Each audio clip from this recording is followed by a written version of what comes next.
entrar de lleno en la clase. Nos quedamos en la iglesia de Pérgamo. La palabra Pérgamo significa casamiento. Todo eso lo dijimos en la clase pasada. Casamiento. El que tiene la espada aguda de 2 filos dice esto, el verso 12 del capítulo 2.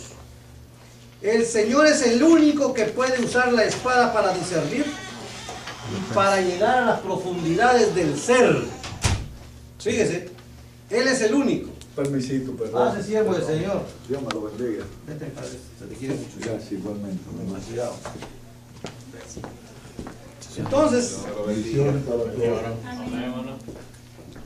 el incomnio y la motivación que se le da a la iglesia de Pérgamo está en el verso 13, donde dice: yo conozco tus obras, retienes mi nombre y no has negado mi fe.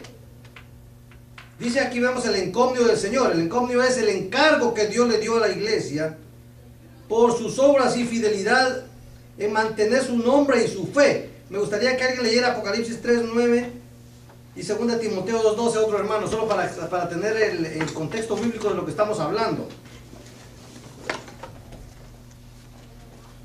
Una de las cosas que le pasó a la iglesia de Pérgamo, hermano, es que fueron perseguidos cruelmente por una secta pagana babilónica.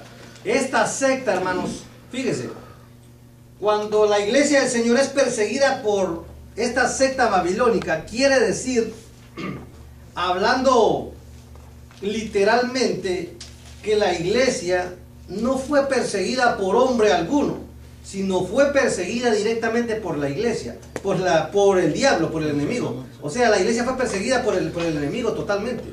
Que el enemigo, de una o de otra forma, siempre ha querido, hermanos, que el nombre del Señor sea destruido, que la iglesia del Señor sea frenada. El diablo siempre, desde el principio, ha tratado, hermanos, de que el mensaje de salvación no se dé. Entonces esta secta babilónica, hermanos, trató por todos los medios de destruir a la iglesia. ¿Y cómo lo hizo? Persiguiéndola. Aquel que predicaba el evangelio lo llevaba ante las autoridades, y estos eran muchas veces azotados, muchas veces eran avergonzados porque eran desnudados, eran crucificados, y otras veces eran quemados. O sea, en otras palabras, hermanos, la iglesia del Señor pasó mucha persecución, y la iglesia de Pérgamo es la que simboliza este sufrimiento, podríamos decir, vejamen de ser una iglesia sufrida y perseguida por esta secta babilónica, perseguida por Satanás. Entonces dice, esto sucedió cuando los sacerdotes de aquel sistema religioso huyeron de los conquistadores persas, cuando Satanás halló imposible exterminar a los cristianos matándolos. Él cambió su táctica de un león rugiente a un ¿qué? A un ángel de luz. ¿Quién fue el que cambió la táctica? El enemigo. Porque el enemigo dijo, bueno, no los pude destruir, no los pude matar, ahora voy a cambiar mi táctica, voy a ser diferente. En vez de perseguirlos, voy a ser un ángel de luz. Y entonces dice en los versículos 14 y 16, oigan lo que dice la palabra: que toleras ahí a los que se afrentan a la doctrina de Balaam, se aferran a la doctrina de Balaam, el que enseñó a Balac a poner tropiezos a los israelitas. Me gustaría que leyésemos Apocalipsis 3:9. ¿Quién me lo quiere leer? Por favor, léelo. Voy a hacer que los de la sinagoga de Satanás, que dicen ser judíos pero en realidad mienten, vayan y se postren a tus pies y reconozcan que yo te he amado. Fíjese, vuélvelo a repetir. Voy a hacer que los de la sinagoga de Satanás. Los de la sinagoga de Satanás era esta secta babilónica. Sigue leyendo. Que dicen ser judíos pero que en realidad mienten. Dicen ser judíos, fíjese, ellos se abrazaban en que... Ustedes saben cómo son los judíos. Los judíos perseguían a la iglesia. Yo les expliqué a ustedes ese detalle.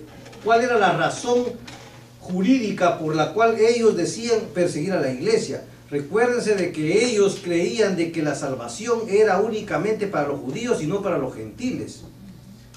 En aquel tiempo surgió una doctrina que se llamaba los ebionitas.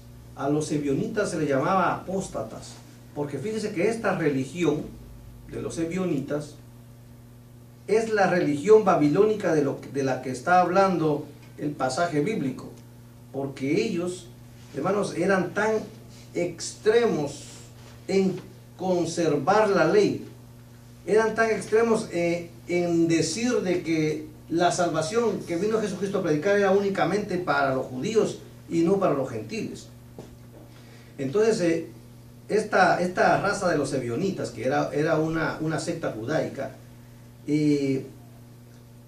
también muy similar a los judaizantes. Por supuesto que los ebionitas no eran los mismos que los judaizantes. Los judaizantes tenían otra característica, que estos creían que además de que creían que la salvación no era para los judíos, también creían de que el gentil no era admisible en el reino de los cielos porque no era circuncidado. Y esa era la doctrina que ellos predicaban. O sea, se llamó que si tú querías ser salvo, tenías que no solamente venir a Jesucristo, tenías que circuncidarte. Quiere decir que entonces la sangre de Jesucristo no tenía todo el poder. ¿Por qué? Porque había que no solamente aceptar a Jesucristo, sino que había que pasar por el ritual judaico de la circuncisión. Bien, entonces, ¿qué dice 2 Timoteo 12? 2 Timoteo capítulo 2, verso 12. 2:12. 2:12. 2 Timoteo. Si sufrimos, también reinaremos con él. Si sufrimos con él, también reinaremos con él. Hablando del sufrimiento que pasó la iglesia de Pérgamo. Recuerden que la iglesia de Pérgamo es sufrida. ¿Qué más dice? Si le negáremos, él también nos negará. Ujú.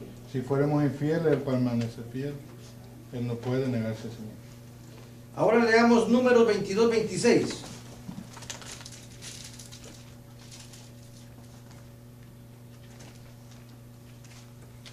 ¿22? 26. Y el ángel de Dios pasó muy bien.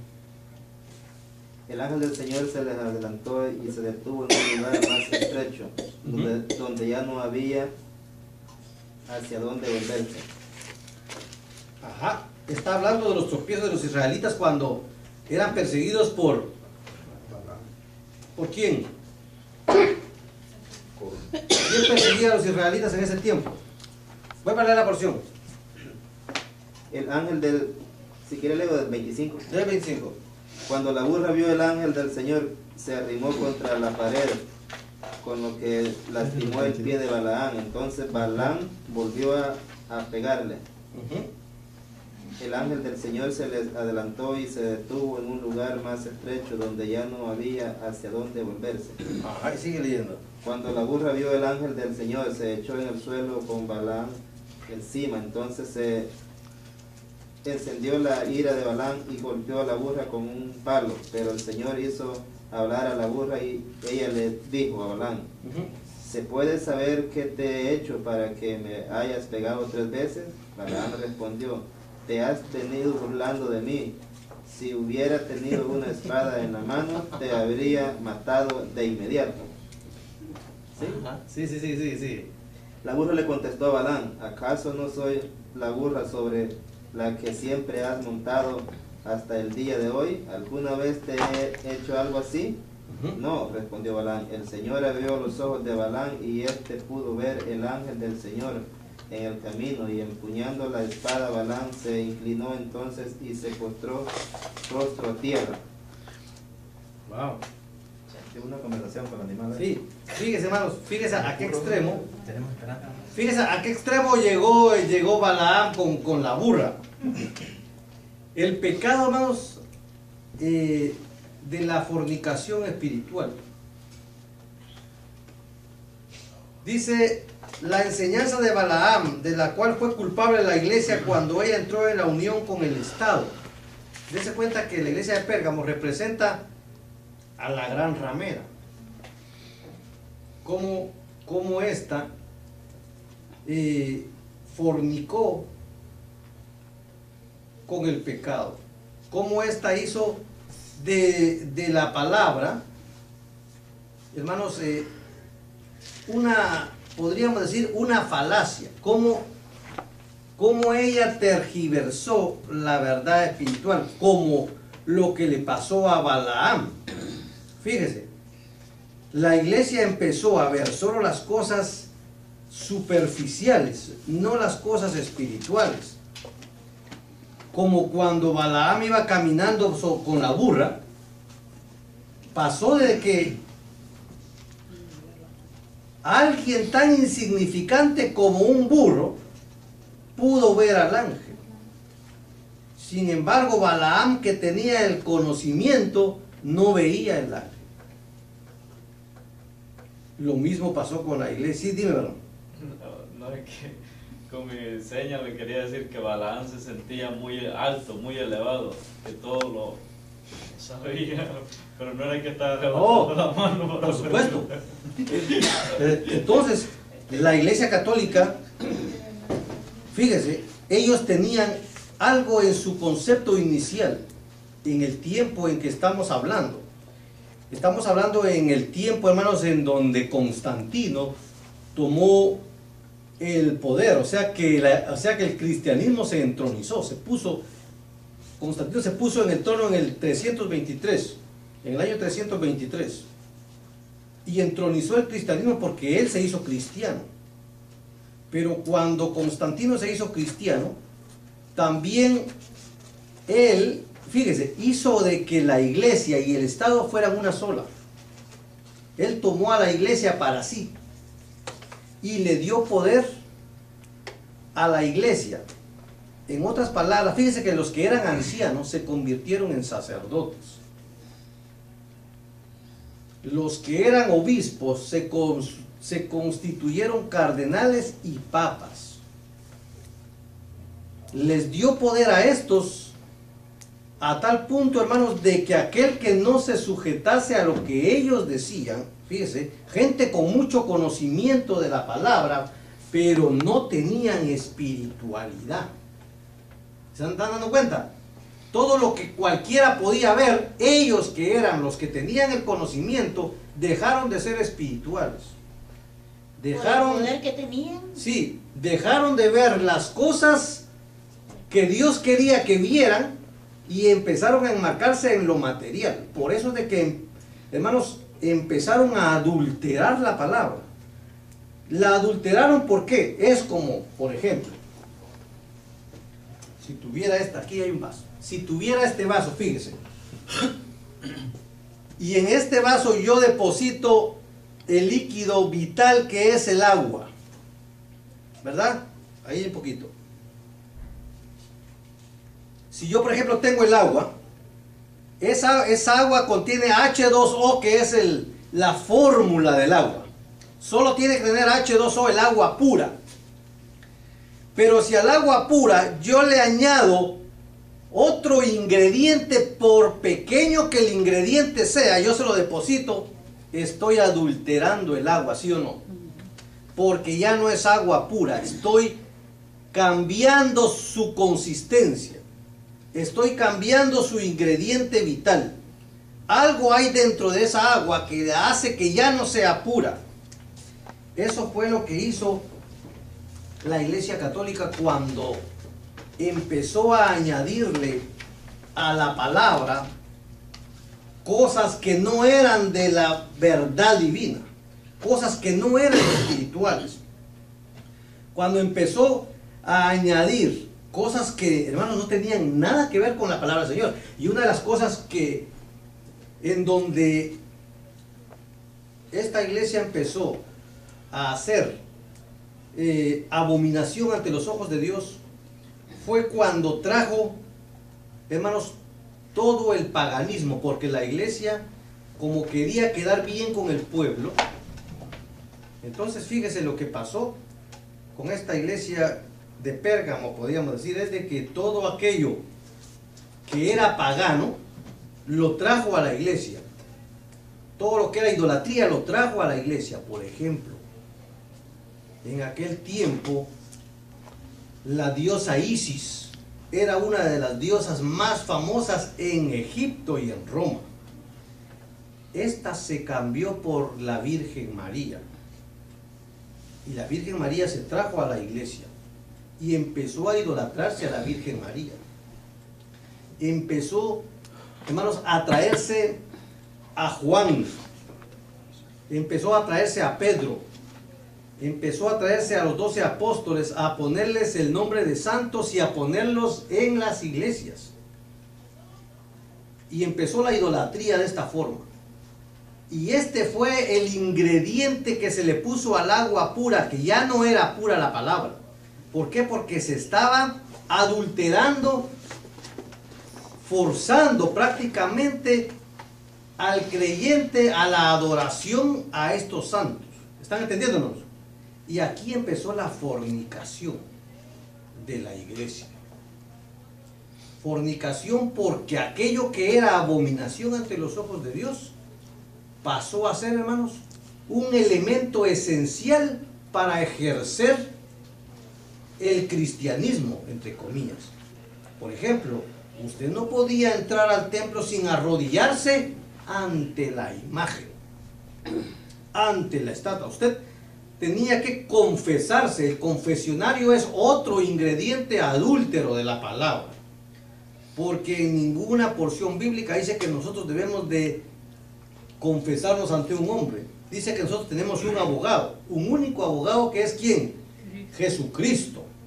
No tenemos otro. Entonces la Biblia no nos manda a nosotros a confesarnos ante Dios. Entonces estos fueron los elementos primarios, hermanos, que condenaron a la iglesia de Pérgamo. Dice, el resultado de esta unión, dice, fue la entrada de dos doctrinas falsas, oigan, y pecaminosas a la iglesia, como la enseñanza de Balaam y la doctrina de los nicolaitas.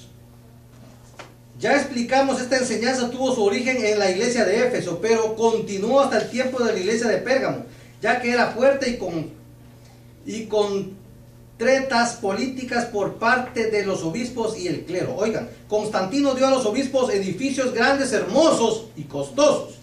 Edificios hechos de piedras valiosas y algunos de mármol, adornados con oro y piedras raras valiosas. También vistió a los obispos, oigan, con vestiduras hermosas. Una forma idólatra o carnal de adoración fue introducida en la iglesia, y numerosas fiestas y métodos paganos fueron incorporados a los cultos de los creyentes cristianos a fin de agradar ¿a quién? A los paganos y atraerlos a la religión. Dice, la iglesia se hizo rica, fuerte y popular. Entonces comenzó la enseñanza que causa la unión de la iglesia con el Estado. Vendría el milenio sin el regreso de Cristo, que Israel había desaparecido para siempre y que todas las profecías de la gloria venidera de Israel habían sido dadas a la iglesia o a Israel espiritual. Entonces en el verso 17 encontramos la admonición, que es una promesa que dice, el que tiene oído oiga. Oiga lo que el Espíritu dice a las iglesias. El que salga vencedor le daré del maná escondido, y le daré también una piedrecita blanca, en la que está escrito un nombre nuevo que solo conoce el que lo recibe. Con respecto a esto del nombre nuevo y la piedrecita, lo que pasaba en el pasado, hermanos, es que usted, cuando se presentaba donde el juez, fíjese, usted estaba sentado aquí y usted estaba siendo acusado por una falta. De algo le estaban acusando. Un crimen. Sí, de algo. Cuando uno se presenta ante un juez, quiere decir que uno está recibiendo un juicio sobre algo.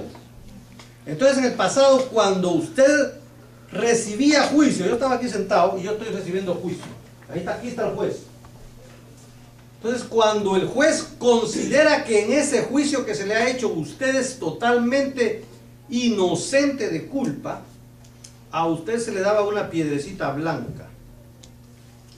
Esa piedrecita blanca se le daba y usted podía salir en paz porque usted era libre de culpa. Pero si usted era culpable, se le entregaba una piedrecita negra y usted ya no podía salir de ese lugar.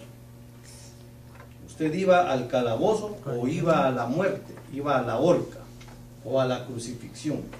Y si era ciudadano romano, a la decapitación. La mayoría de los hombres que eran culpables morían con una piedrecita negra en la mano.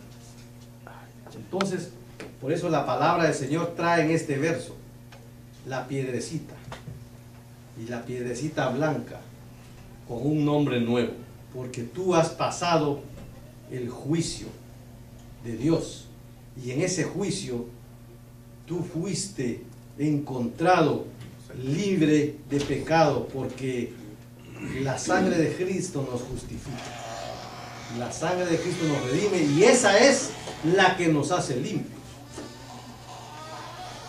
En otras palabras, hermanos, ninguna persona se va al cielo por su propio mérito, por bueno, y ninguna persona se va al infierno por malo.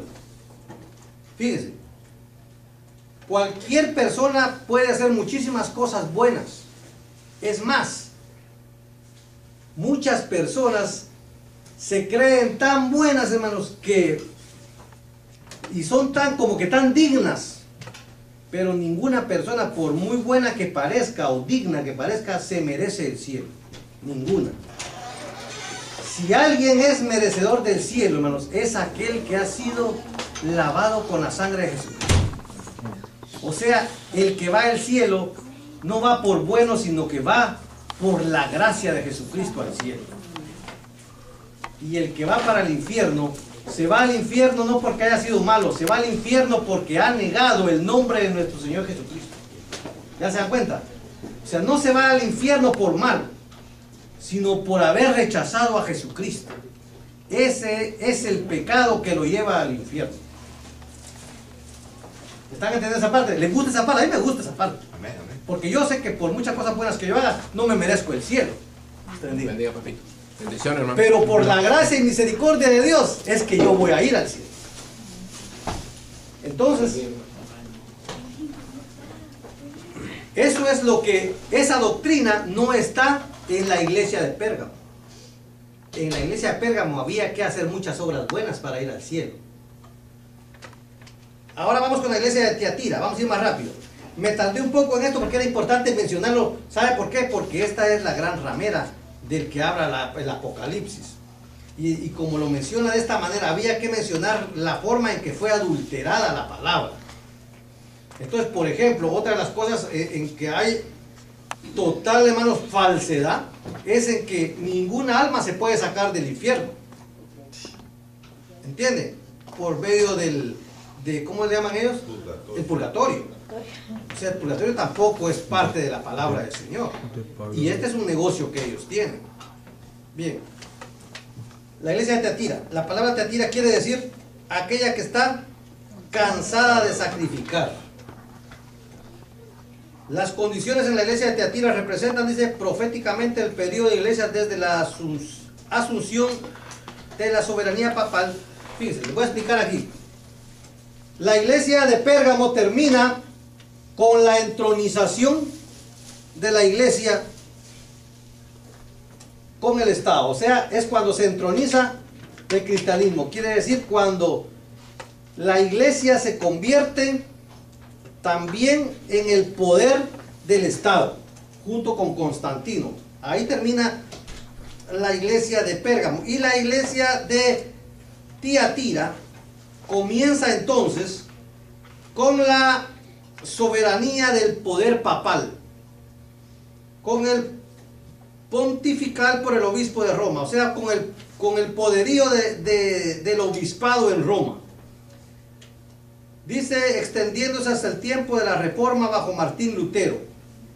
Quiere decir que este es el tiempo en que abarca la iglesia de Tiatira. Una de las cosas que pasó en la iglesia de Tiatira también, que fue al final cuando Martín Lutero presentó las 95 tesis. Recuérdense que todo este periodo abarca el tiempo de la iglesia católica a crecer, porque en este tiempo fue que se hizo grande y que alcanzó poder.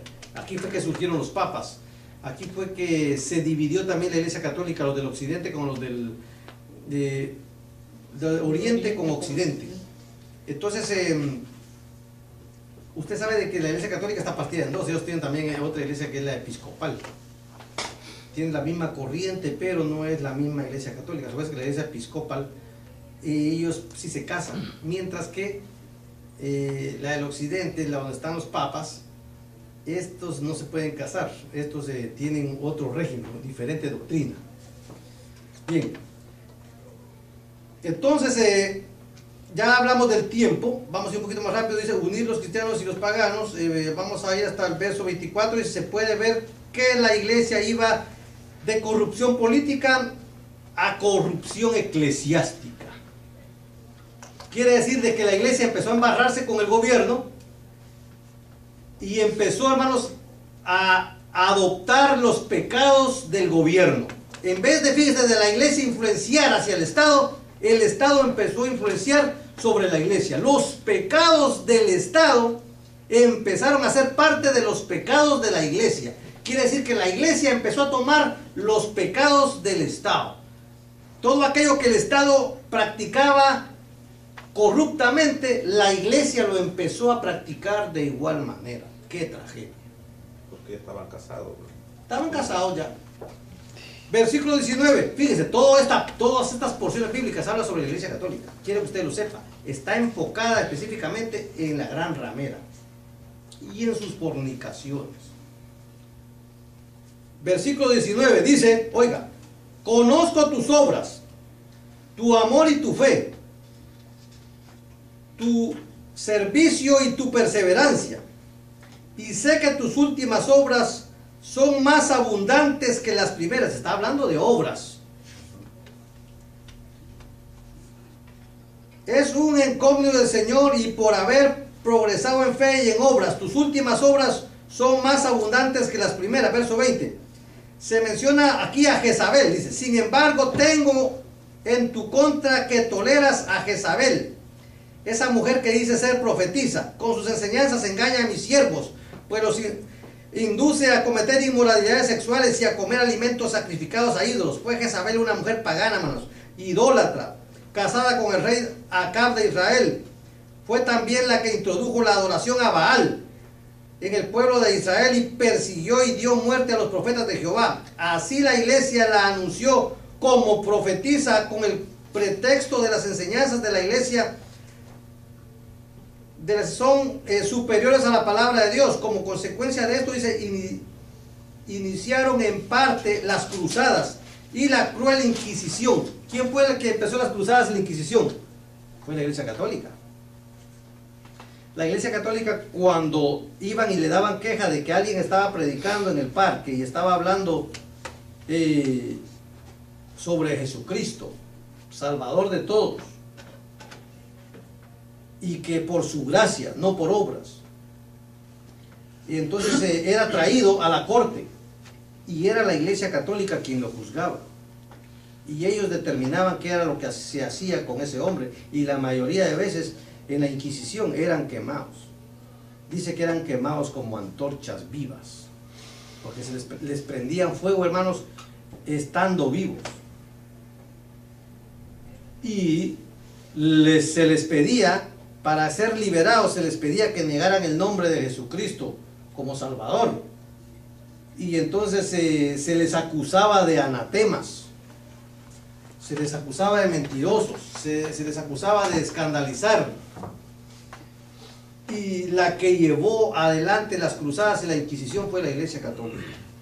Perdón, hermano, Iglesia Católica, ¿desde cuándo es que se levanta la Iglesia Católica con el nombre católico? Bueno, en este tiempo, en el tiempo... Porque Iglesia Romana e Iglesia Católica, hay los hermanos que conocen más la historia de la Iglesia. Sí. Yo estoy ahí en ese... Yo doy historia de la Iglesia en el otro instituto bíblico, y entonces yo más o menos tengo para darte esa información. Entonces, para que ustedes les quede en su mente, fíjese, la conexión y la separación entre la iglesia cristiana pentecostal, la iglesia primitiva, y la iglesia católica, realmente, hermanos, es un paso difícil de ver ¿En qué momento preciso fue? Les voy a explicar tres momentos que separaron a la iglesia de los creyentes de la iglesia católica. El número uno, la primera vez que se separaron fue con la caída de Constantinopla. Cuando hermanos, los judíos quisieron pelear en contra de Roma, porque los judíos tenían una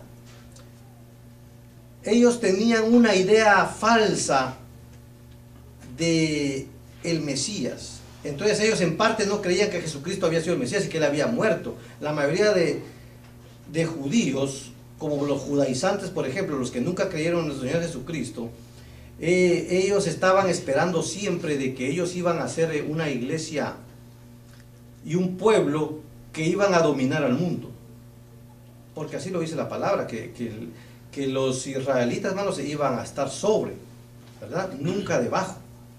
Entonces este concepto que ellos tenían de ellos mismos era tan alto que ellos vieron que estaban siendo esclavos y ellos dijeron, nosotros vamos a combatir en contra de Roma. Entonces la primera vez que ellos combatieron en contra de Roma, hermanos, Roma los aplastó, los fulminó.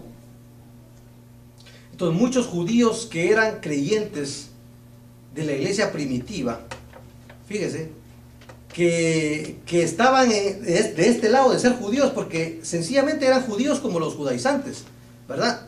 Cuando se unieron como ejército en contra de Roma, resulta que cuando esa guerra terminó, los judíos quedaron como esclavos de Roma. Entonces, fíjense, los gentiles eran los opresores de los judíos. Entonces esta fue la primera vez que se separaron judíos y gentiles. Quizás no fue por un asunto propiamente espiritual, sino que fue por un asunto político, en donde por primera vez se separaron. Este es el primer momento en que se separan la iglesia de Cristo con los creyentes gentiles. Pero este no fue en sí la separación. Después, cuando vino Constantino y empezó a meter los ídolos dentro de la iglesia, los creyentes de la iglesia primitiva que aún estaban celebrando sus servicios en cuevas, ya no les pareció. Se dieron cuenta de que la iglesia estaba tomando un rumbo que no era el verdadero. Entonces esta fue la segunda vez que la iglesia cristiana pentecostal se desprende de la iglesia católica. En ese tiempo no se le llamaba iglesia católica, toda la iglesia era una misma, tanto los del occidente como los del oriente, pero nosotros la denominamos católica porque surgió en la época de Constantino, cuando la iglesia se entronizó. Y la tercera vez, que fue la definitiva en que la iglesia se separó, fue un poco más adelante, en donde ya de por sí nace el papado junto con el monacato. Cuando nace el papado, hermanos, estos traen todo tipo de doctrina herética, y es donde sale inclusive el mismo hombre Martín Lutero en el año 1520. Es en esta parte donde la iglesia cristiana se separa totalmente de la iglesia católica, y Martín Lutero es uno de los que encabeza la revolución en el año 1520 con las 95 tesis, donde Martín Lutero dice y revela todos los secretos de la iglesia católica, porque fíjese, la iglesia católica tenía la característica que no permitían que ninguno de sus miembros leyera la palabra de Dios, porque ellos sabían de que ahí estaba la sabiduría. Ellos decían, en cambio, de que cualquiera que leyera la palabra del Señor, lo que iba a pasar es de que sus ojos iban a ser abiertos, no era de que sí se iban a ser abiertos, sino que se iban a enloquecer, decían ellos, que no les podían dar la Biblia a todos porque se iban a enloquecer, que no tenían la capacidad para entender tanto contenido. Entonces todas estas fueron parte de las 95 tesis de Martín Lutero. Un día yo les voy a traer las 95. ¿Ustedes quieren tenerla? Sí. Las 95 tesis. Sí, claro. Se las voy a traer un día. Ustedes se van a quedar asustados de paso punto por punto. Quizás en el último de clases yo se las voy a traer. O tal vez traía una y alguien le puede sacar fotocopia. Para mí sí. Yo voy a traer una, le voy a traer mi 95 tesis. No se olvide por nada, que se le olvide todo. Porque quiero que usted se dé cuenta de la barbarie, de todas las cosas que se decían. Tenemos 15 minutos. Bien. Entonces, estas son las 13 veces que se separaron, pero esta última fue en la época de la iglesia de Tiatira, fue la última vez que estos se separaron. Y fue la definitiva. Entonces dice, versículo 19, conozco tus obras, tu amor y tu fe, tu servicio y tu perseverancia. Le está hablando a la iglesia de Tiatira. Y sé que tus últimas obras son más abundantes que las primeras. Fíjense, repitiendo lo mismo que le dijo a la de Pérgamo. Y en el último incógnito le dijo, tus últimas obras son más abundantes que las primeras. En el verso 20 se mencionó a Jezabel, ya eso lo leímos, pasamos por ahí. Hasta la cruzada llegamos. 21, 24. Llegamos al 21-24. En el versículo 21 se encuentra una reprensión y una advertencia muy importante. Y es, y le he dado tiempo para que se arrepienta a esta iglesia. La gran oportunidad de detenerse. Fíjese, Dios dándole tiempo a esta iglesia en aquel tiempo. Y reconsiderar sus errores. Hasta dejar de ¿qué? De fornicar y adulterar como iglesia. Fíjese, hermano. Ahora el resto de los que están en Tiatira, es decir, a ustedes que no siguen esa enseñanza, ni han aprendido los mal llamados profundos secretos de Satanás, les digo que ya no les impondré ninguna otra carga, hermanos. Y sería bueno que ustedes leyeran todo ese montón de versículos que hay ahí, que son, hermanos, una compilación de la comprobación de lo que está hablando la palabra del Señor respecto a esta gran ramera y a su fornicación adúltera de la palabra de Dios. Vamos con la iglesia de Sardis para terminar. La palabra Sardis quiere decir los que escapan. Esta iglesia, desde el punto de vista profético, representa a la iglesia en una época que se llama la época de la reforma del protestantismo. Es más adelante, hermanos, en la época. Fíjese, terminamos con Martín Lutero, con la de Tiatira. Ahora vamos con la de Sardis, que esta es en la época de la reforma, un poquito antes de llegar al siglo XX, en los años 1800, 1900, porque estas 7 iglesias representan todo el tiempo de la iglesia cristiana. O sea, representan a la iglesia cristiana desde su inicio. Entonces, la iglesia de Sardis representa este tiempo de la reforma, que equivale, hermanos, al año 1520, al año 1750, fíjense, sin llegar todavía al 1800. Dice, el 31 de octubre de 1516, Martín Lutero clavó las 95 tesis de la iglesia de Alemania en Wittenberg. Esa fue, hermanos, ¿en cuándo? 1517. En octubre. 31 de octubre. ¿De qué año? 1517. Sí. Desde entonces empezó la reforma del movimiento que produjo el protestantismo. Aquí se dan cuenta que lo que les estoy diciendo aquí inició. Aquí inició el por qué no dicen protestantes. ¿Cuál es la diferencia entre protestantes y evangélicos? No, somos los mismos. No hay diferencia. ¿No hay diferencia? El evangelio es el protestantismo. A nosotros como protestantes fue que nos llamaron evangélicos. Porque lo que pasa con los protestantes, que somos nosotros, que nosotros nos basábamos en los evangelios. Que los evangelios, más que todo, hermanos, tratan la historia de nuestro Señor Jesucristo. En otras palabras, el hablar, el expresar de un protestante era todo Jesucristo, las obras de Jesucristo, los milagros que hizo Jesucristo. En otras palabras, la vida de Jesucristo estaba en el vocabulario de los creyentes. Los evangelios, Mateo, Marcos, Lucas y Juan, que los grandes teólogos le llaman los evangelios sinópticos. Sinópticos porque estos, hermanos, están entrelazados entre sí. Quiere decir que hay 4 puntos de vista diferentes, pero mostrando la misma vida de Jesucristo. Los evangelios enmarcan la vida de Jesucristo en la tierra, todo lo que Él hizo en la tierra. Entonces el creyente protestante se basaba en los evangelios. Entonces surgió el nombre de evangélico. no en la ley, en el Antiguo Testamento, como los judaizantes, Sí. o como los judíos ortodoxos, o como los ebionitas que yo les estaba diciendo, que eran, que se les llamaba también como apóstatas. No, el creyente protestante hablaba únicamente de Jesucristo, de la salvación del alma, que esta salvación venía únicamente por la sangre vertida en la cruz del Calvario, por la muerte de nuestro Señor Jesucristo. Eso era todo lo que nos diferenciaba a nosotros. En otras palabras, nosotros no adorábamos ninguna imagen, como lo hacía la otra iglesia. Por eso protestaban, por eso nos llamaban protestantes, porque no aceptábamos el inclinarnos a otros dioses, inclinarnos a Juan, ni a María, ni a Pedro, ni a ninguno de los apóstoles, porque sabíamos de que la salvación no venía de ellos, sino que venía de ¿quién? De la vida de nuestro Señor Jesucristo. Por eso que evangelio. ¿Ya están entendiendo? Bien, entonces, el protestantismo nació aquí. Los evangélicos nacieron aquí, en el año 1520-1750, donde es el desprendimiento general.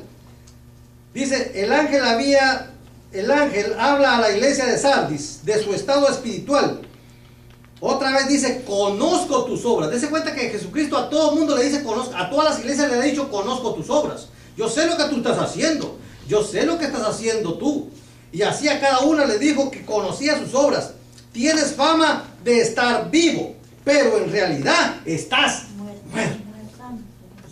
Despierta, reaviva lo que aún es rescatable. Así que recuerda lo que has recibido. Versos 1, 2 y 3. Entonces después dice, después viene la iglesia de Filadelfia. Esta iglesia de Filadelfia quizás es la mejor iglesia. ¿Por qué? Porque la iglesia de Filadelfia, hermanos, representa a la iglesia que tiene el verdadero evangelio. ¿Cuál es el verdadero evangelio?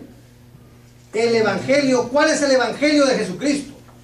El evangelio de Jesucristo es, hermanos, de ir y predicar el evangelio a toda criatura.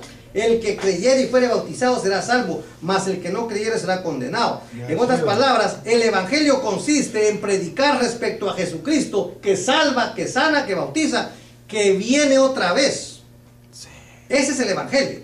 El evangelio no es otra cosa más de que nosotros, hermanos, seremos salvos únicamente si creemos en nuestro Señor Jesucristo. Si creemos, muchas cosas buenas nos van a pasar, como por ejemplo, que un día seremos arrebatados por aquel que viene otra vez. Ese es el evangelio. El evangelio es para todos, para aquel que quiera. Hermanos, dice, para que ninguno perezca, dice la palabra del Señor, Juan 3:16, sino que todos procedan al arrepentimiento.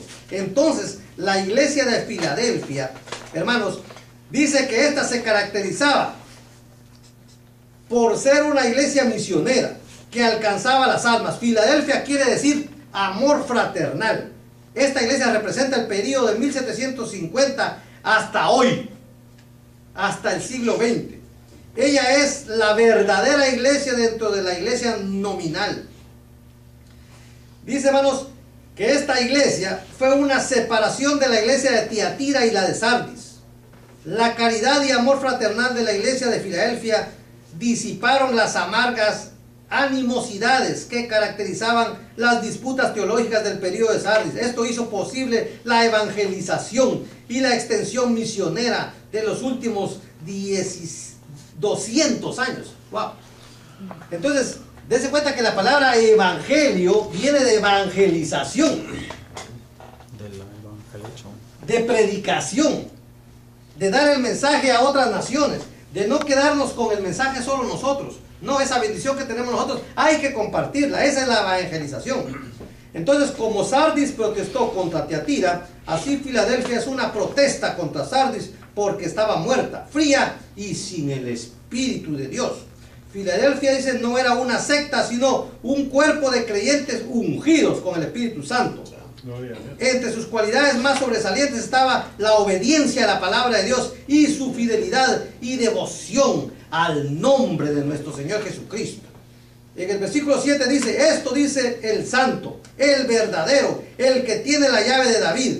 Y entonces, si alguien pudiera leer en Lucas 1:35.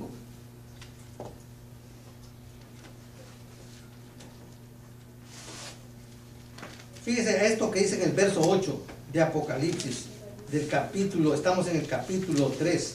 Dice, ya sé que tus fuerzas son pocas, hablándole a Filadelfia.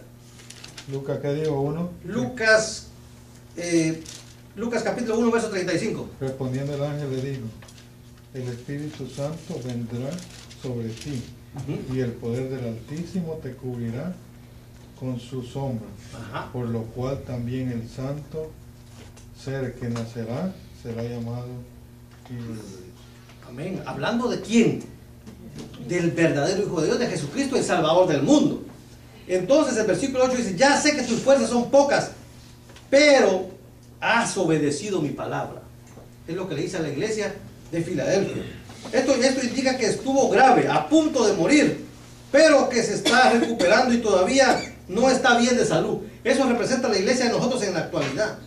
Quizás estamos agotados, quizás estamos sufriendo, quizás estamos, hermanos, en un momento en que sentimos que perdemos la vida. Sin embargo, Dios está con nosotros y nos estamos recuperando. ¿Están entendiendo, hermanos?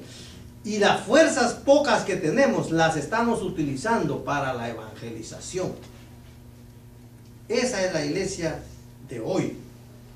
Y esa es la iglesia de Filadelfia. Filadelfia es la iglesia avivada de Sardis, con un avivamiento que comenzó entonces con Jorge Whitfield, que hermano fue un predicador en 1739, después vino Juan Wesley y después Carlos Finney y por último viene Moody, que es el tiempo actual de nosotros. Dice la declaración, el verso 8 dice, mira que delante de ti he dejado abierta una puerta. Y esta es la puerta que les estaba diciendo que vamos a hablar, porque esta es la que viene ahorita en el próximo capítulo.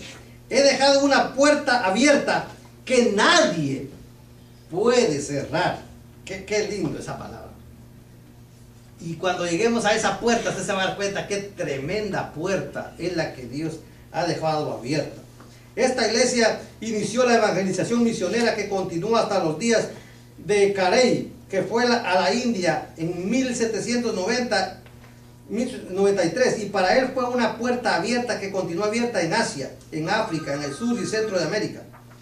Entonces, hermanos, aquí hay unos versos bíblicos que corroboran la labor misionera de la iglesia en el día de hoy. En los versículos 9 al 13 se le da a la iglesia de Filadelfia la promesa de ser guardada de la hora de la prueba. Recuérdense que esta iglesia hoy día nosotros estamos en la hora de la prueba. Esta hora de la prueba que vendrá en el futuro se puede identificar como la gran tribulación, sino que será arrebatada al encuentro del Señor en el aire antes de la tribulación. Eso también lo dice la palabra. Nosotros estamos en la espera. Por eso es que nosotros creemos de que ahora viene el tiempo en que la iglesia va a ser arrebatada, porque estamos en el tiempo profético cumplido. Ahora mismo esta profecía ya se cumplió. O sea, estamos en el tiempo en donde la iglesia tiene que estar a la espera de la venida de nuestro Señor Jesucristo a arrebatarnos. Y entonces nos vamos a ver con el Señor en el aire. Amén. Vamos, aquí están los versos bíblicos que corroboran lo que estoy diciendo, pero vamos a ir a la iglesia de la Odisea. La palabra Odisea significa juicio del pueblo. En la iglesia esta, hermanos, la opinión popular de la gente tenía mucha autoridad y poder. Dice, soy rico, me he enriquecido y no me hace falta nada. Esta es la iglesia de la Odisea. Esta es una iglesia totalmente carnal, hermano. Es una iglesia que se cree con mucho dinero y que dése cuenta que esta iglesia es la que se está predicando ahora de la prosperidad. Y la gente a veces no se da cuenta, hermano, de lo que habla, pero ya está en la palabra. Sí. Esta iglesia dice que no, que hermano, yo tengo suficiente dinero, que a mí no me hace falta nada, en otras palabras, ni Jesucristo me hace falta. Está haciendo al revés lo que está haciendo Filadelfia. Exactamente, totalmente lo opuesto. Vamos, dice el verso 17, esta afluencia le dio un sentido de ser absoluta y no necesitaba de nadie, incluso ni del Señor. Sin embargo, delante del Señor que pesa y evalúa todas las cosas de su iglesia, le dice, conozco tus obras. Igual que a todas las iglesias le dice que conoce tus obras. Conozco tus obras, sé que no eres ni fría ni caliente. Por tanto, como no eres ni frío ni caliente, sino tibio, estoy, ¿por qué? Por vomitarte de mi boca. Dios no quiere, hermanos, una iglesia que dependa del dinero y que diga que depende de Dios también. O dependes de Dios o dependes de Dios, ¿verdad? Pero no tienes que decir yo dependo de mi esfuerzo, no, estás tibio. Tú tienes que decir, no, yo toda mi vida depende de Dios. No hay nada en mí que venga de mi conocimiento. No hay nada de mí que venga de mi sabiduría. No hay nada de mí que venga de mi salud. No hay nada de mí que venga de mi dinero, de mis comodidades, de mi casa, de mi carro, de mi No, yo dependo totalmente de Dios. Ninguna cosa me es a mí valiosa más que Dios. Así quiere Dios que tú hables con Él. Que tú digas, yo no dependo, mi vida no depende de nada de este mundo. Mi vida depende de Dios. Esa es la iglesia de Dios. Entonces, una iglesia que mezcló la dedicación absoluta de Dios con el culto influido por la influencia económica a tal grado de resistir el evangelio de poder para la salvación. Bueno, si usted lee todo lo de la iglesia de la Odisea, usted se va a dar cuenta que es todo lo de la iglesia de la prosperidad. Y se va a quedar asustado. No leo los versículos porque realmente falta un minuto para que toquen el timbre. Entonces, solo quiero decir lo último. Dice, el periodo de la iglesia de la Odisea representa el último de la iglesia del Señor. Oiga, ya el tiempo está por cumplirse. Y los que cenan con él en estos días de apostasía están probando en pequeña escala la gloria venidera cuando se celebrará con él las bodas del Cordero. Hay que notar el verso 21 y 22, que son los últimos versículos de este capítulo. La gran oportunidad de vencer. Esta es la época de abrir las puertas de la iglesia para que el Señor y su palabra entren y participen en el último periodo de la iglesia en la tierra. Esta es el tiempo de la Odisea, la última iglesia. Y estamos en ese tiempo. Entonces, la clave está en el punto que viene a continuación en el capítulo 4. Allí en el cielo había una puerta abierta. Y esa es la próxima clase. La puerta abierta que vio Juan en la visión. Eso va a estar perro. El que no se sujetase a lo que ellos decían, fíjese, gente con mucho conocimiento de la palabra, pero no tenían espiritualidad. ¿Se están dando cuenta? Todo lo que cualquiera podía ver, ellos que eran los que tenían el conocimiento, dejaron de ser espirituales. Dejaron, ¿por el poder que tenían? Sí, dejaron de ver las cosas que Dios quería que vieran y empezaron a enmarcarse en lo material. Por eso es de que, hermanos, empezaron a adulterar la palabra. La adulteraron, ¿por qué? Es como, por ejemplo, si tuviera esta, aquí hay un vaso. Si tuviera este vaso, fíjese, y en este vaso yo deposito el líquido vital que es el agua, ¿verdad? Ahí un poquito.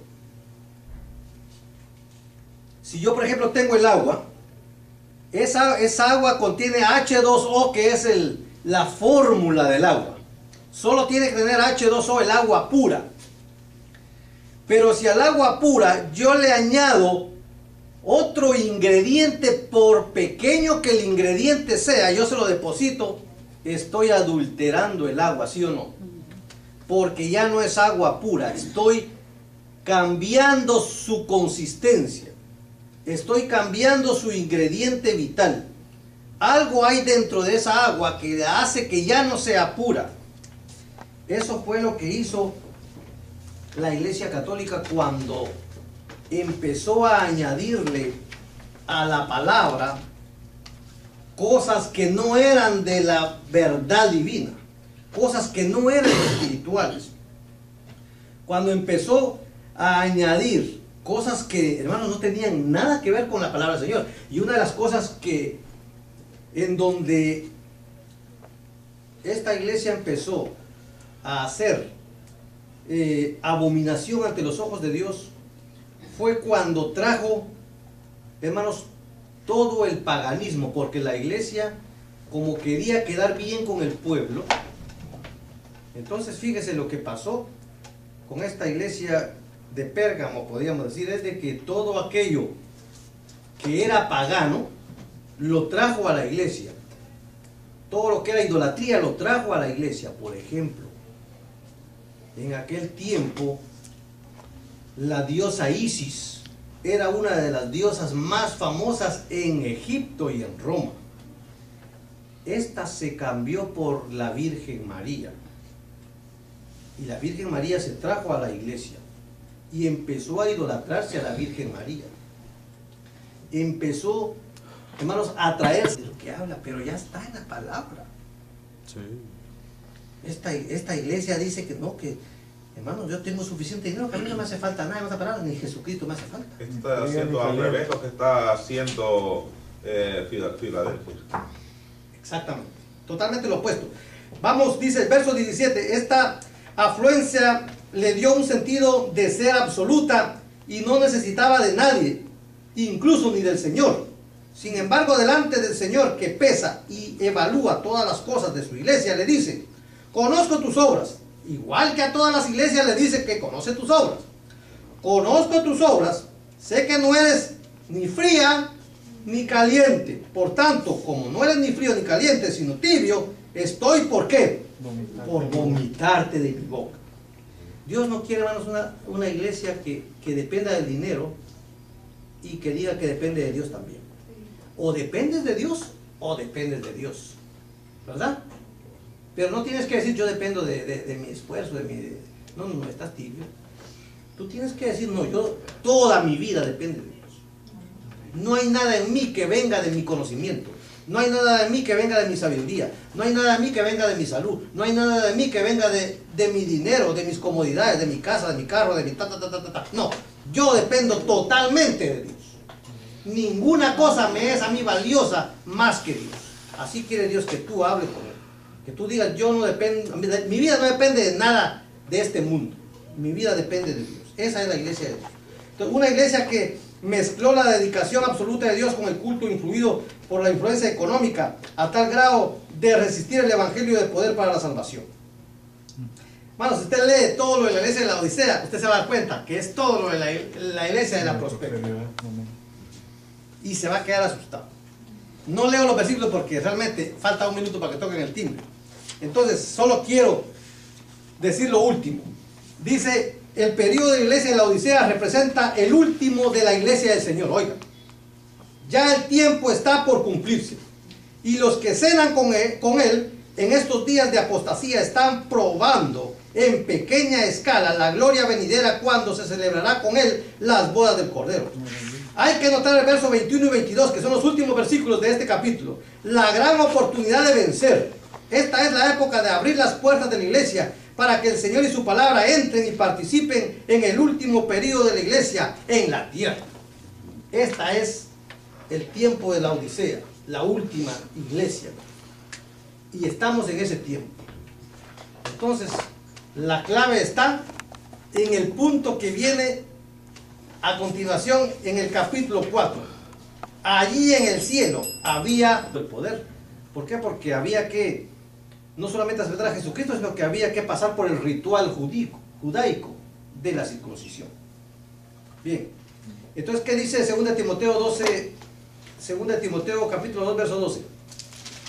2:12. 2:12. 2 Timoteo. Si sufrimos, también reinaremos con él. Si sufrimos con él, también reinaremos con él. Hablando del sufrimiento que pasó la iglesia de Pérgamo. Recuerden que la iglesia de Pérgamo es sufrida. ¿Qué más dice? Si le negáremos, él también nos negará. Si fuéramos infieles, él permanece fiel. Él no puede negarse a sí mismo. Ahora leamos Números 22, 26.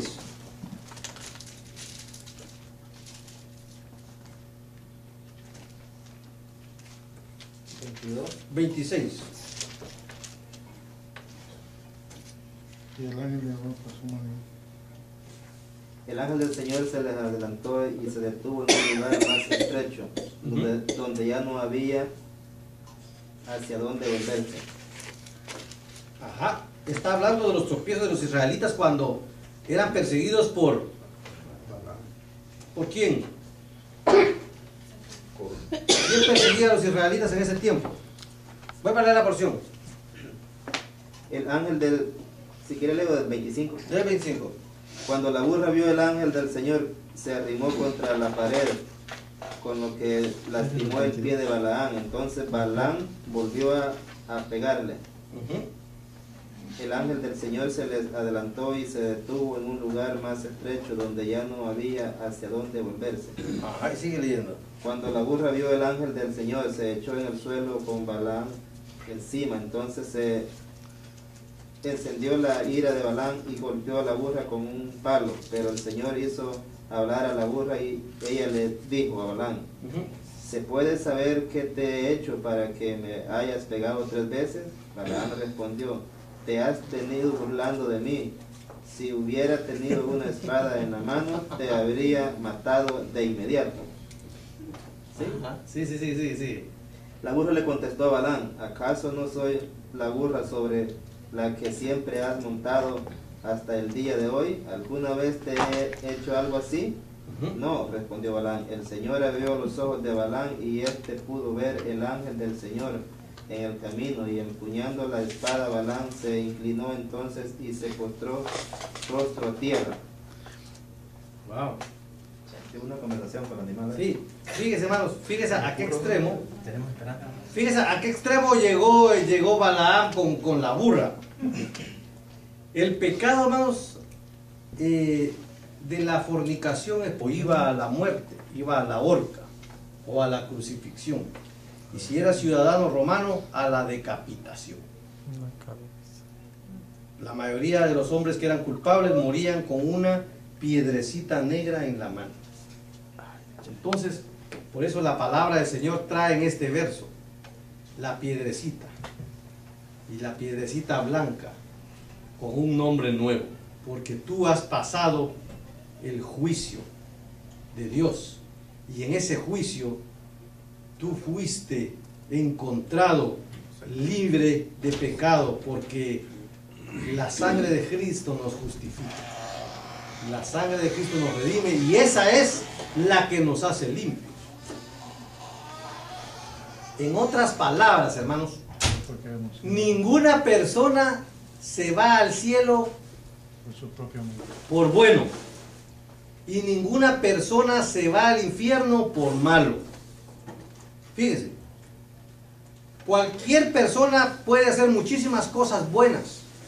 Es más, muchas personas se creen tan buenas, hermanos, y son tan dignas, pero ninguna persona, por muy buena que parezca o digna que parezca, se merece el cielo. Ninguna. Si alguien es merecedor del cielo, hermanos, es aquel que ha sido lavado con la sangre de Jesucristo. O sea, el que va al cielo no va por bueno, sino que va por la gracia de Jesucristo al cielo. Y el que va para el infierno, se va al infierno no porque haya sido malo, se va al infierno porque ha negado el nombre de nuestro Señor Jesucristo. ¿Ya se dan cuenta?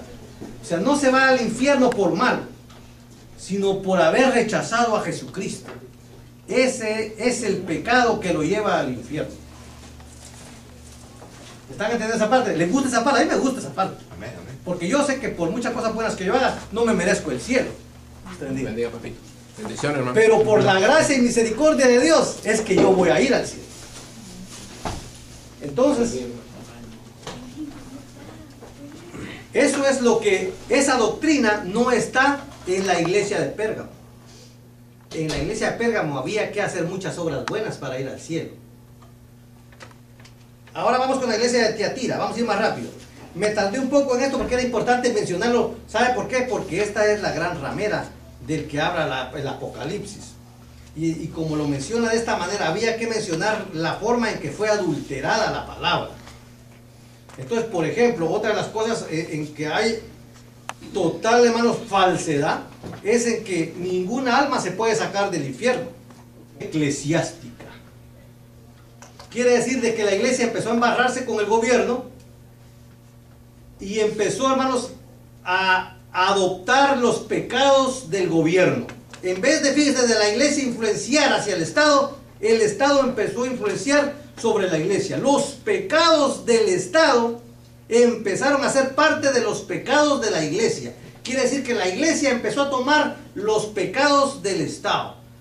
Todo aquello que el Estado practicaba corruptamente, la iglesia lo empezó a practicar de igual manera. ¡Qué tragedia! que estaban casados. Estaban casados ya.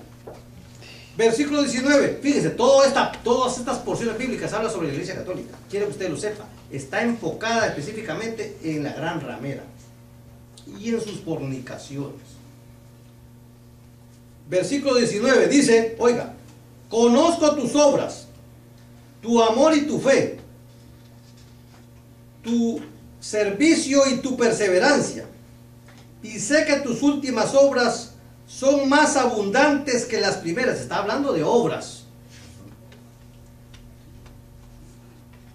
Es un encomio del Señor, y por haber progresado en fe y en obras, tus últimas obras son más abundantes que las primeras. Verso 20.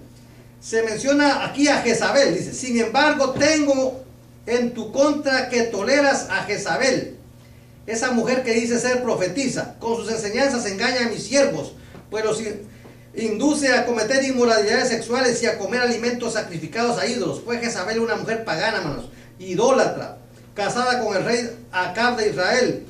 Fue también la que introdujo la adoración a Baal en el pueblo de Israel y persiguió y dio muerte a los profetas de Jehová. Así la iglesia la anunció como profetisa con el pretexto de las enseñanzas de la iglesia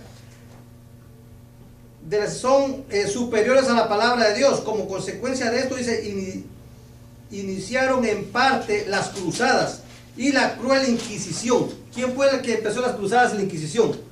Fue la Iglesia Católica. La Iglesia Católica, cuando iban y le daban queja de que alguien estaba predicando en el parque y estaba hablando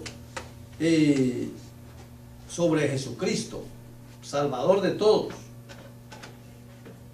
y que por su gracia, no por obras, y entonces era traído a la corte, y era la Iglesia Católica quien lo juzgaba, y ellos determinaban qué era lo que se hacía con ese hombre, y la mayoría de veces en la Inquisición eran quemados. Dice que eran quemados como antorchas vivas, porque les prendían fuego, hermanos, estando vivos.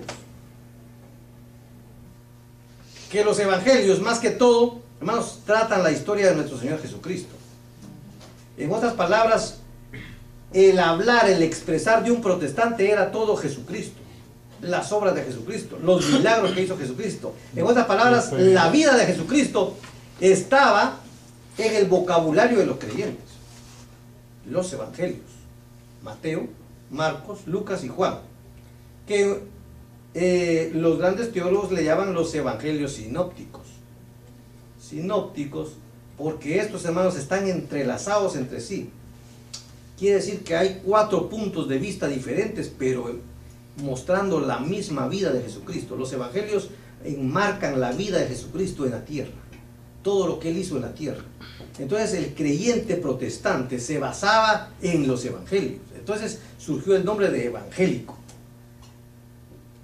no en la ley, en el Antiguo Testamento, como los judaizantes, sí, o como los judíos ortodoxos, o como los ebionitas que yo les estaba diciendo, que eran, que se les llamaba también como apóstatas. No, el creyente protestante hablaba únicamente de Jesucristo, de la salvación del alma, que esta salvación venía únicamente por la sangre vertida en la cruz del Calvario, por la muerte de nuestro Señor Jesucristo. Eso era todo lo que nos diferenciaba a nosotros.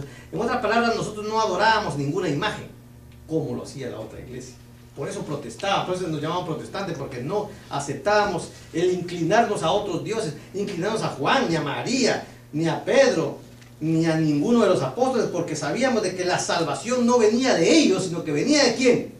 De la vida de nuestro Señor Jesucristo. Por eso que evangelio. ¿Ya están entendiendo? Bien, entonces el protestantismo nació aquí. Los evangélicos nacieron aquí en el año 1520-1750, donde es el desprendimiento general. Dice, el ángel habla a la iglesia de Sardis de su estado espiritual. Otra vez dice, conozco tus obras. Dese cuenta que Jesucristo a todo el mundo le dice, conozco, a todas las iglesias le ha dicho, conozco tus obras. Yo sé lo que tú estás haciendo. Yo sé lo que estás haciendo tú. Y así a cada una le dijo que conocía sus obras. Tienes fama de estar vivo, pero en realidad estás muerto. despierta, reaviva lo que aún es rescatable. Así que recuerda lo que has recibido. Versos 1, 2 y 3. Entonces después dice, después viene la iglesia de Filadelfia. Esta iglesia de Filadelfia quizás es la mejor iglesia. Casada con el rey Acab de Israel. Fue también la que introdujo la adoración a Baal en el pueblo de Israel y persiguió y dio muerte a los profetas de Jehová. Así la iglesia la anunció como profetiza con el pretexto de las enseñanzas de la iglesia son superiores a la palabra de Dios. Como consecuencia de esto, dice, iniciaron en parte las cruzadas y la cruel Inquisición. ¿Quién fue el que empezó las cruzadas y la Inquisición? Fue la Iglesia Católica. La Iglesia Católica, cuando iban y le daban queja de que alguien estaba predicando en el parque y estaba hablando sobre Jesucristo, Salvador de todos, y que por su gracia, no por obras, y entonces era traído a la corte, y era la Iglesia Católica quien lo juzgaba, y ellos determinaban qué era lo que se hacía con ese hombre, y la mayoría de veces en la Inquisición eran quemados. Dice que eran quemados como antorchas vivas, porque les prendían fuego, hermanos, estando vivos, y se les pedía, para ser liberados, se les pedía que negaran el nombre de Jesucristo como Salvador. Y entonces se les acusaba de anatemas, se les acusaba de mentirosos, se les acusaba de escandalizar. Y la que llevó adelante las cruzadas y la Inquisición fue la Iglesia Católica. Perdón, hermano, la Iglesia Católica, ¿desde cuándo es que se levanta la Iglesia Católica con el nombre católico? Bueno, en este tiempo, en el tiempo... Porque Iglesia Romana e Iglesia Católica, hay los hermanos que conocen más la historia de la Iglesia. Sí. Yo estoy ahí en ese...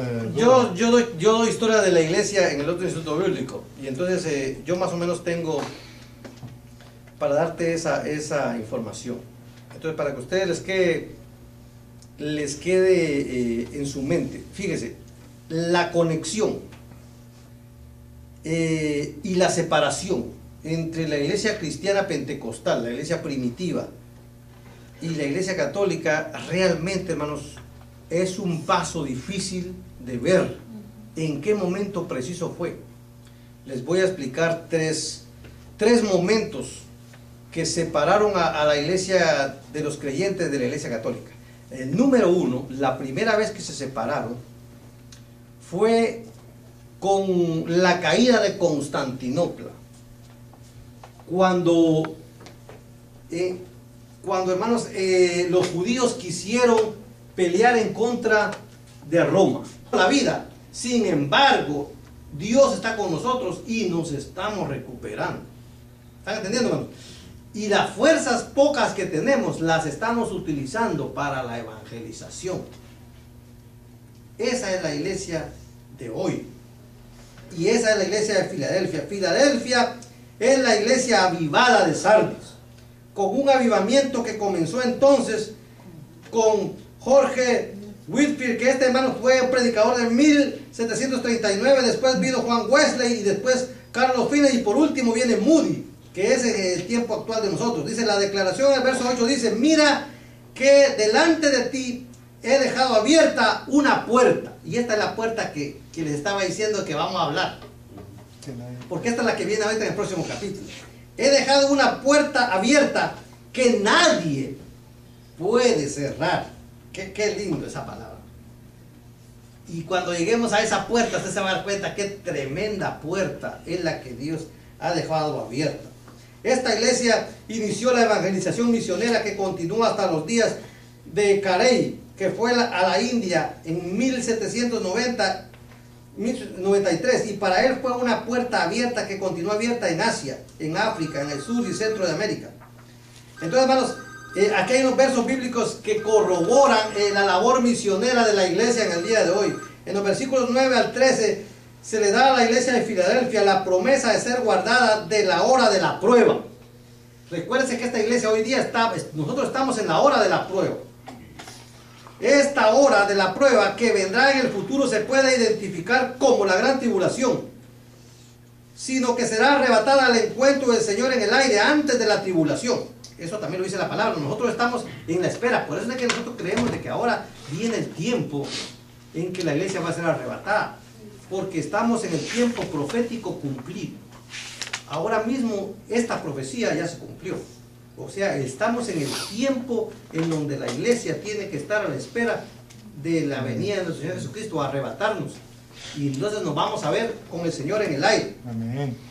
Vamos, aquí están los versos bíblicos que corroboran lo que estoy diciendo, pero vamos a ir a la iglesia de la Odisea. La palabra Odisea significa juicio del pueblo. En la iglesia esta, hermanos, la opinión popular de la gente tenía mucha autoridad y poder. Dice, soy rico, me he enriquecido y no me hace falta nada. Esta es la iglesia de la Odisea. Esta es una iglesia totalmente carnal, hermano. Es una iglesia que se cree con mucho dinero y que dése cuenta que esta iglesia es la que se está predicando ahora de la prosperidad. Y la gente a veces no se da cuenta, hermano, de lo que habla, pero ya está en la palabra. Sí. Esta iglesia dice que no. Y empezó la idolatría de esta forma. Y este fue el ingrediente que se le puso al agua pura, que ya no era pura la palabra. ¿Por qué? Porque se estaba adulterando, forzando prácticamente al creyente a la adoración a estos santos. ¿Están entendiéndonos? Y aquí empezó la fornicación de la iglesia. Fornicación porque aquello que era abominación ante los ojos de Dios pasó a ser, hermanos, un elemento esencial para ejercer el cristianismo, entre comillas. Por ejemplo, usted no podía entrar al templo sin arrodillarse ante la imagen, ante la estatua. Usted tenía que confesarse. El confesionario es otro ingrediente adúltero de la palabra, porque en ninguna porción bíblica dice que nosotros debemos de confesarnos ante un hombre. Dice que nosotros tenemos un abogado, un único abogado, que es ¿quién? Jesucristo.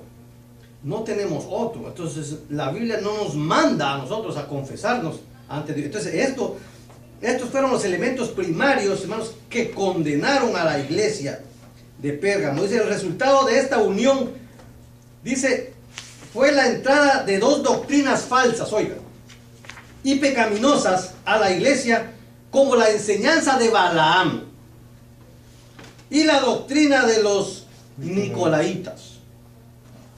Ya explicamos, esta enseñanza tuvo su origen en la iglesia de Éfeso, pero continuó hasta el tiempo de la iglesia de Pérgamo, ya que era fuerte y con tretas políticas por parte de los obispos y el clero. Oigan, Constantino dio a los obispos edificios grandes, hermosos y costosos. Edificios hechos de piedras valiosas y algunos de mármol adornados con oro y piedras raras valiosas. También vistió a los obispos, oigan, con vestiduras hermosas. Una forma idólatra o carnal de adoración fue introducida en la iglesia y numerosas fiestas y métodos paganos fueron incorporados a los cultos de los creyentes cristianos a fin de agradar ¿a quién? A los paganos y atraerlos a la religión. Dice, la iglesia se hizo rica, fuerte y popular. Entonces comenzó la enseñanza que causa la unión de la iglesia con el Estado. Vendría el milenio sin el regreso de Cristo, que Israel había desaparecido para siempre y que todas las profecías de la gloria venidera de Israel habían sido dadas a la iglesia o a Israel espiritual. Entonces en el verso 17 encontramos la admonición, que es Cristo, que Israel había desaparecido para siempre y que todas las profecías de la gloria venidera de Israel habían sido dadas a la iglesia o a Israel espiritual. Entonces en el verso 17 encontramos la admonición, que es una promesa que dice, el que tiene oído oiga, oiga lo que el Espíritu dice a las iglesias. El que salga vencedor le daré del maná escondido y le daré también una piedrecita blanca en la que está escrito un nombre nuevo que solo conoce el que lo recibe. Con respecto a esto del nombre nuevo y la piedrecita, lo que pasaba en el pasado, hermanos, es que usted cuando se presentaba donde el juez, fíjese, usted estaba sentado aquí y usted estaba siendo acusado por una falta. De algo le estaban acusando. Un crimen. Sí, de algo. Cuando uno se presenta ante un juez, quiere decir que uno está recibiendo un juicio sobre algo. Entonces, en el pasado, cuando usted recibía juicio, yo estaba aquí sentado y yo estoy recibiendo juicio. Aquí está el juez. Entonces, cuando el juez considera que en ese juicio que se le ha hecho usted es totalmente inocente de culpa, a usted se le daba una piedrecita blanca.